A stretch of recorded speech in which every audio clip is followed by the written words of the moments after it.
we all know that due to increases in digital engagement, messaging is very, very important in bringing through that engagement. So Arthur, I'm going to come back to you because I really like the way you were talking about this. Dell is really able to lean on a strong brand for their messaging in a very crowded market, but differentiation is really key. So how do you approach messaging in your campaign setup? Long conversation, you're right. It can take more than 24 hours. So yeah, I think at Dell we're lucky we have one of the best messaging team I ever met. So that's really good to learn from them.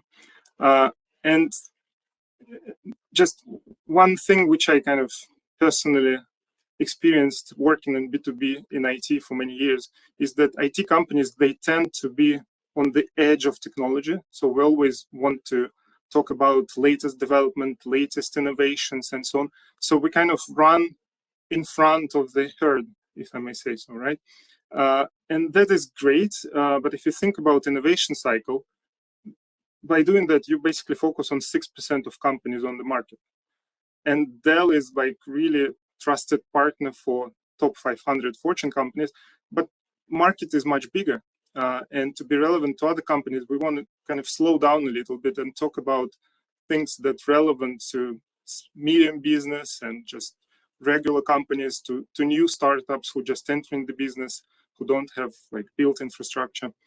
And to do that, research really helps. So sometimes we do research and we find out that, yeah, we really went far away and far ahead. So we need to slow down and stop talking customer business. What our messaging team did is, so Server, which I'm working with, is very dynamic product. It changes very quickly. But our messaging team decided to be a little bit more conservative when it comes to messages. So we try to keep it consistent from generation to generation and not change it so much. But we also try to analyze what are the new demands, what are the new use cases, and also come up with the messages that would be tailored to those new value propositions. So to answer your question shortly, if you think about messaging house, as we usually call it in marketing, so Dell's messaging house is like a big cottage with a guest house and with utility house on the same garden. But it really helps because you all know that decisions are made in committees, and committees can consist of 6 or 11 people, and not all of them are IT guys. So you need to really find the right language and right message to all of them, and then it goes back to content. So how do you make sure that this message reaches the right person? But yeah, this is the name of the game for us. So we have core messages which is consistent, and then we really always fine tune it to a particular person and to particular use case on the market.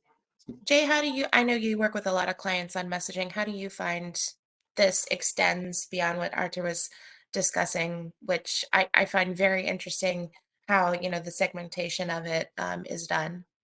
Yeah, I feel like Arthur is in a great position, like you guys mentioned, having that strong Dell brand backing him up at all times. And a good majority of my clients that I work here in the UK and mostly across the Europe as well do not have that brand to back them up. And that's where they do rely, on the customers or our audience intent. What are they researching about and addressing those pain points as opposed to leaning on the brand.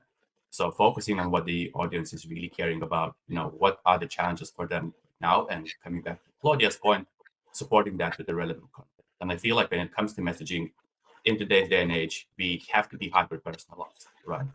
We ran our media consumption study, last year and found out that since the pandemic, our audience is receiving 60% more email outreach, around 40% more calls. And, to stand out of all the competition, the messaging needs to be really tailor-made, targeted, and available at all times for the audience as well. I think, multiple touch points are important. And I think best practices show touch points are about 10 to 11 touch points before someone's even considering, the product or the service. And I think that comes back to content messaging, right? You have to have very detailed messaging, very structured, because at any given moment, someone can, reach out and really look at your product or your service. And I think that's really important to, you know, to be very specific and to have everything aligned and on par with that one, because you need all these different touch points. It's not just one has to fit, it has to be multiple things have to fit and align, like in the Tetris game.